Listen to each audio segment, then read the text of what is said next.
Douane Malagasy. Élaboration du plan stratégique 2025-2029. Afin de poursuivre et renforcer la réforme déjà engagée par la douane malagasy depuis 2019, une vaste consultation publique auprès des opérateurs et de l'administration concernée par les échanges internationaux se tient depuis ce matin à l'hôtel Ibis. Cette consultation servira à élaborer le futur plan stratégique de la douane pour le prochain quinquennat 2025-2029. La mise en place d'une zone de dédouanement à Antananarivo sous le régime de transit fait partie des futures réformes.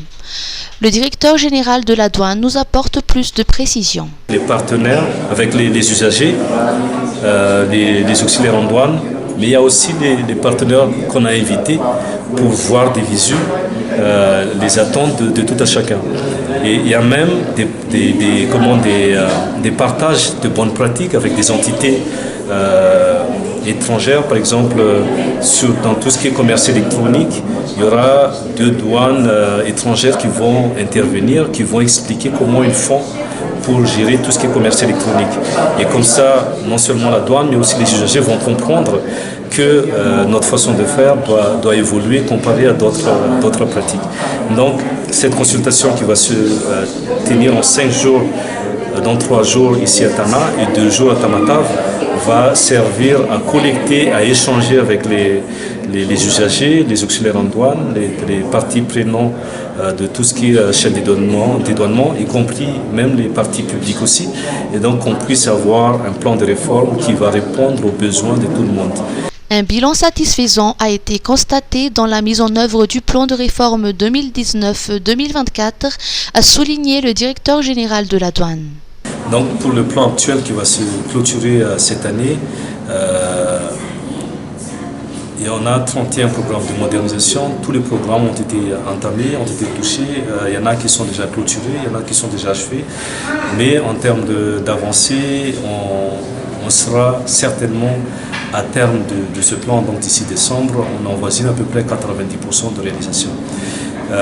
Quand on fait des plans, donc il y a certainement les tentés, mais tout ne s'arrête pas là, parce qu'il y a des réformes qu'on a enclenchées qui sont encore en cours, et peut-être qu'ils ne vont pas se terminer cette année, mais qui vont étendre un peu, qui vont passer sur le nouveau plan.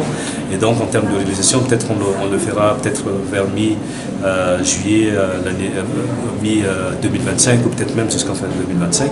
Mais ça va être récupéré par notre nouveau plan. Et en tout cas, le plan de réforme que la douane a adopté, l'approche qu'on a adoptée pour faire ces réformes-là, ça a été vraiment cité comme exemplaire. D'ailleurs, on a beaucoup de pays qui s'échangent avec nous pour des bonnes pratiques. Après la consultation à Antananarivo, suivra celle de Tuamasin les 3 et 4 octobre prochains. La facilitation des échanges, le rôle fiscal de la douane, la sécurité et la sûreté, ainsi que le développement de l'organisation et du capital humain seront les sujets de discussion. Octobre rose.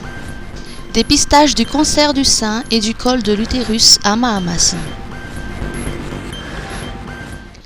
Le cancer du col de l'utérus représente le 2e cancer féminin le plus meurtrier à Madagascar, juste derrière le cancer du sein.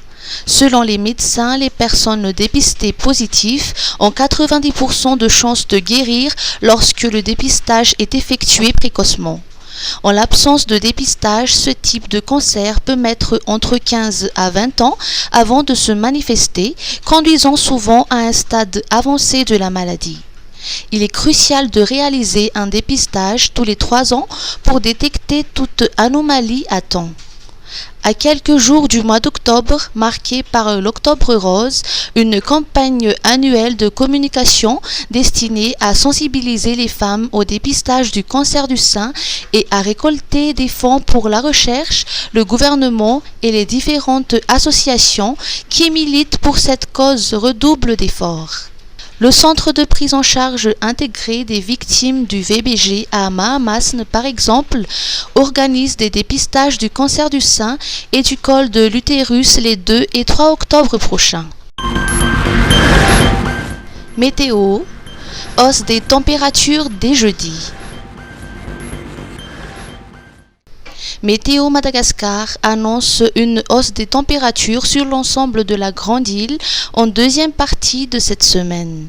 Les températures minimales sont prévues s'établir entre 7 à 25 degrés C, tandis que les valeurs maximales varieront de 24 à 38 degrés C. Les services de la météorologie indiquent que par ailleurs que des pluies intermittentes marqueront le temps sur les régions est pour les 2 prochains jours. Un ciel nuageux sera prévu sur la partie est des hautes terres avec des crachins locaux par moment. De rares averses isolées seront également prévues à l'intérieur du sud-ouest et centre-ouest au cours de l'après-midi. Le temps deviendra généralement sec à compter de jeudi. Des averses d'origine maritime restent probables le long des côtés nord-est dans la matinée.